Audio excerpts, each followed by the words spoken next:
The screen was black. A panicked, ragged breath was the only sound I could hear. My flashlight beam cut through the darkness, shaking violently, catching glimpses of peeling paint and a rusted metal bed frame. A loud, guttural whisper sliced through the silence. "Leave. Don't move. Don't move. It's in the corner. I can see it. It's right there in the corner." A deafening bang, like a steel door being slammed shut, echoed through the space. My camera jolted and pointed towards the ceiling. The screen cut to black. So, this is it. The Trans-Allegheny Lunatic Asylum. For 130 years, this place was a world of its own, a last resort for those deemed mentally ill. It was supposed to be a sanctuary, a place of healing, but it became something else entirely. Someone dared me to spend 24 hours here, alone. They told me it was one of the most haunted places in America. What they didn't mention was the sheer tragic history of it all, or that the thousands of souls who died here might not want the company. When it opened back in 1864, the asylum was designed to house 250 patients, giving them comfort and space. But by the 1950s, it was horrifically overcrowded, with over 2,400 people crammed inside. The conditions became just deplorable, a breeding ground for misery and death. For so many, this wasn't a hospital, it was a tomb. And tonight, I'm going to be locked inside of it. I'm not gonna lie, my heart is pounding just standing out here. You can feel it. It's this weight in the air, a sadness that clings to the very stone of the building. The challenge is simple: survive from dusk until dawn. But hearing the stories, knowing the numbers of tormented spirits said to be trapped here, I'm starting to think survival is anything but simple. They say once you're inside, the asylum doesn't want to let you go. I guess we're about to find out if that's true. All right, I'm in. And wow, the sheer scale of this place is just overwhelming. The main building is a maze of decaying hallways, each one splitting off into countless rooms, and I know every single one has its own story of suffering. Even with the sun streaming through the grimy windows, some corners just swallow the light. I can smell it in the air, a century of dust, decay, and something else, something metallic. Before night falls, I need to get the lay of the land and set up a little base camp. But it's not just the ghosts I have to worry about in here. The floor is buckled from water damage, there are signs warning about asbestos, and shattered glass crunches under my feet. This entire structure is a hazard. It's a ruin that's physically falling apart, just like the lives it once held. I've made my way to one of the main wards. This is where most patients would have lived. I can see rows of these small, empty rooms. It's hard to imagine that by the 1950s, 4 or 5 people were crammed into a space built for one. The overcrowding was bad enough, but it was the treatments that really cemented this asylum's dark legacy. Procedures we'd call barbaric were just business as usual. Hydrotherapy, where patients were plunged into ice-cold or scalding water for hours. Electroshock therapy, often given without any anesthesia. And then there was the lobotomy. I'm heading towards that ward now. Just saying the word feels wrong. The most infamous was the ice pick lobotomy, a horrific procedure where a thin instrument was inserted through the eye socket to sever connections in the brain. It was brutal, imprecise, and left countless patients as empty shells of their former selves, if they even survived. This is the room, the old operating theater. It's colder in here, noticeably colder. People say this is one of the most active spots in the whole asylum, and I can understand why. The pain soaked into these walls is unimaginable. This is where minds were deliberately broken. You can still see the stains on the floor. I'm setting up a static camera right here, just in case. My base camp is going to be in a slightly more open area, at an old nurse's station. It just feels less confined. I've got my pack with water, food, and all my gear. EMF meters, a spirit box, a REM pod, a full spectrum camera.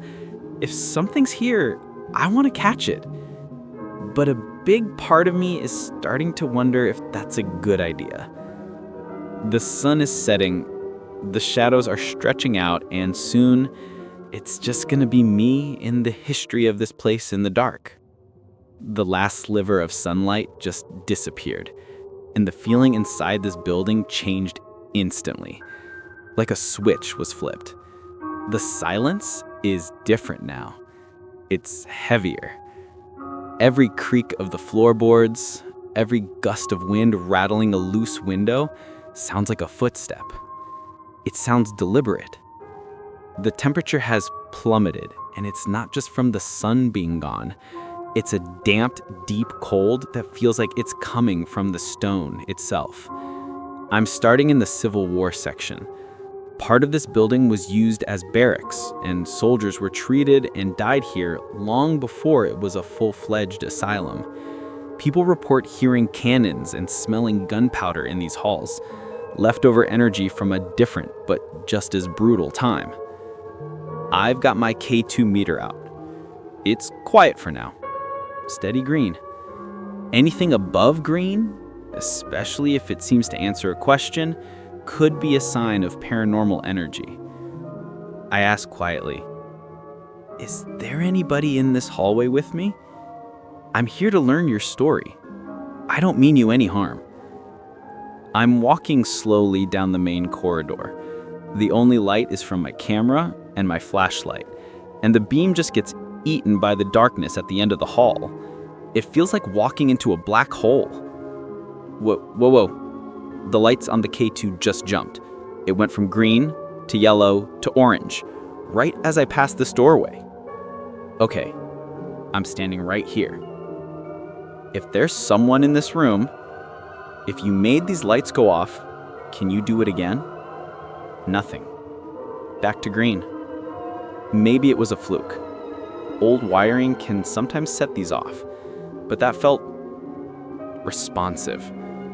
Okay, I'm gonna try the spirit box. This device scans through radio frequencies really fast, creating white noise. The theory is that spirits can use that energy to piece together words. It can be tough to make out, but sometimes the response is undeniable. A burst of static fills the audio box. "Is there anyone here who served in the war?" I ask. Static. Then a crackle, a faint, distorted sound. "Can you tell me your name?" More static. Then a clear, sharp whisper from the box. "Jim." Whoa. Okay, that was clear. That sounded like Jim. That name rings a bell. One of the most famous legends of the asylum is about a spirit they call Big Jim, a patient known for his violent outbursts who's said to haunt the solitary confinement cells. We aren't in that section, but maybe he wanders. Jim? Is that the name I heard? The spirit box crackles again, but the tone feels different, more aggressive. Hurts. What hurts? Can you tell me what hurts? Another jump on the K2 meter, this time all the way to red. A loud shuffle echoes from down the hall, like something heavy being dragged. What was that? Did you hear that? It sounded like it came from the end of the hall. My heart is absolutely hammering in my chest right now. That was not the wind. I'm gonna go check it out. This feels like the first real sign that I am not alone in here. I've moved up to the 3rd floor. This is where some of the most severely ill patients were kept. It's also where you can find the room of a spirit named Lily. The story goes she was a little girl who died in the asylum, and her ghost is often heard playing in the halls. Some paranormal investigators leave toys for her, and they're often found moved. You can see them right there. Dolls and marbles just left on the floor of this empty room. It's incredibly sad. I've set a REM pod down by the toys. It creates a little electromagnetic field, and if anything gets close to its antenna, it'll light up and beep. It's quiet for now. Lily, I heard you like to play. I didn't bring any toys, but I'd love to know if you're here. I whisper. I'm just sitting here in the dark, just listening. The silence up here is different. It's not just empty, it feels watchful. You get the distinct feeling you're being observed from all these darkened doorways. The REM pod suddenly goes off. A series of high-pitched, escalating beeps. The lights on it flash wildly. There it is. It's going off. I'm 5 feet away. I haven't moved. Something is right next to those toys. The lights are going crazy. Lily, is that you? Are you here right now? I call out. The REM pod stops abruptly. It stopped the second I said her name. Okay. For me, that is compelling. It felt intelligent. It wasn't random. It reacted.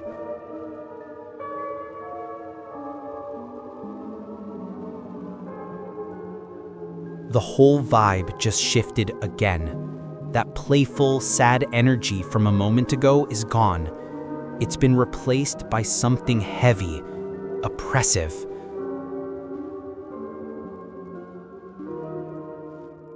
I'm going to head towards the maximum security ward, where the asylum's most violent patients were kept. This is the area Big Jim is said to haunt. This is where they would have been locked in total darkness for days or even weeks. The hallway is narrower here. The doors are solid steel with a tiny slot. It feels like a prison. My EMF meter, which was quiet, is starting to flicker again. Yellow, orange. It's holding in the orange. Big Jim, is that you? I heard a name like yours on the spirit box earlier. Another voice said something hurts. Was that you? I ask. A low, deep groan is heard from one of the cells to the left. It does not sound human. What in the world was that? It came from inside that cell. The door is locked. I'm putting the EMF meter right up to the door. The meter instantly spikes to red and starts chattering wildly. Okay, that's a response. A very, very strong one. You're in there, aren't you? I feel this incredible anger coming from this room. It's like pure rage is radiating off the door. My hands are shaking. I'm not even going to pretend they're not. That groan was one of the most terrifying sounds I have ever heard, and that EMF spike tells me I'm not just imagining things. We are barely halfway through the night and it's already this intense. If you guys are finding this as terrifying as I am, do me a huge favor and hit that subscribe button. It helps more than you know and lets me keep doing these insane challenges. Honestly, I could use the moral support right now. All right, deep breath. Let's see what else this place has in store. It's 3:15 a.m., the witching hour, and I've decided to go back to the lobotomy ward. The energy there earlier was dark, but it felt dormant. Now, after the encounters I've had, the whole asylum feels awake, and I feel like I'm being pulled back to that place of intense trauma. This might be a terrible idea.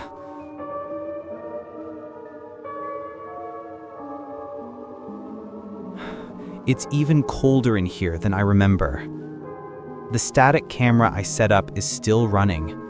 I'm going to do a spirit box session right here in the middle of the room. It feels like I'm standing on cursed ground. The hiss of the spirit box fills the room. It sounds louder, harsher in this space. Is there anyone here who was a doctor or a nurse? I ask. Static. A woman's voice, faint. Help me. Who are you? How can I help? I ask. Static again. Then a man's voice, cold and clinical. Procedure. My blood just ran cold. That was crystal clear. Procedure. Are you talking about the lobotomies that happened in this room? I ask. The spirit box lets out a long electronic scream, followed by a single guttural word, "Get out." And that's when it happened. The camera pans wildly as a metal tray left on a nearby gurney is violently swiped to the floor with a deafening clang. I'm backing up. I am backing up now. Something through that. Something is in this room with me and it is angry. I'm backing into a corner, flashlight beam darting around the room. The beam catches a tall, slender shadow on the far wall that seems to move, disconnected from anything that could be casting it. Don't move. Don't move. It's in the corner. I see it. It's right there in the corner. It's a figure. It's tall and thin. The whisper from the open cold is heard again, but this time it's all around, a layered, raspy sound. Leave. It's talking. It's telling me to leave. I'm going. I am going. I turn to leave, and a door down the hall slams shut with a boom that echoes like a gunshot. It's the door I came through. It just slammed the door. It's blocking my way out. This is what they meant. They don't let you leave. It's not just a warning. It feels like a threat. I feel trapped. I feel hunted. The energy in here is completely hostile. This isn't just leftover feelings. This feels intelligent, and it is angry. I have to find another way out of this ward. Now. The first hint of pale gray morning light filters through a dirty window. I'm back at my base camp, gear hastily packed. I look exhausted, pale, and deeply shaken. I made it. The sun is coming up. I have never, ever been so happy to see the sunrise. The second that first light hit the horizon, the atmosphere changed again. That crushing, heavy feeling, it didn't disappear, but it pulled back. It feels like the building is going back to sleep. I spent the last 2 hours huddled here, just listening. After that door slammed, I didn't try to communicate again. Message received. I wasn't an investigator anymore. I was a trespasser, and I was not welcome. I could hear footsteps pacing in the hallway right outside this room, back and forth for what felt like an eternity. The building was alive, and it was watching me.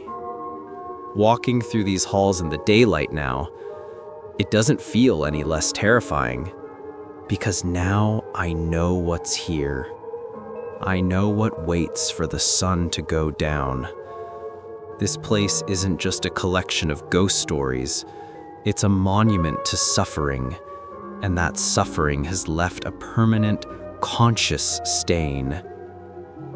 I am outside now, standing in the same spot as the intro, the massive asylum behind me. I look exhausted but relieved. 24 hours. I did it. But I can tell you I will never forget this night. You can't spend time in a place like the Trans-Allegheny Lunatic Asylum and not take a piece of its sadness with you. The thousands of people who were forgotten by the world are still here.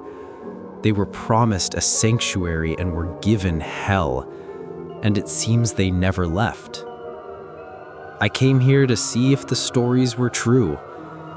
I can tell you, without a doubt, this place is haunted. We need to remember the history of places like this, not just for the thrill of a ghost hunt, but out of respect for the thousands of lives that were destroyed here. They have stories that need to be heard. But I am not the one to tell them. I was just a visitor, and I definitely overstayed my welcome. Thank you for coming on this terrifying journey with me. I have hours of footage to review, and I'll post any other evidence I find on my social media, so be sure to follow me there. What do you think?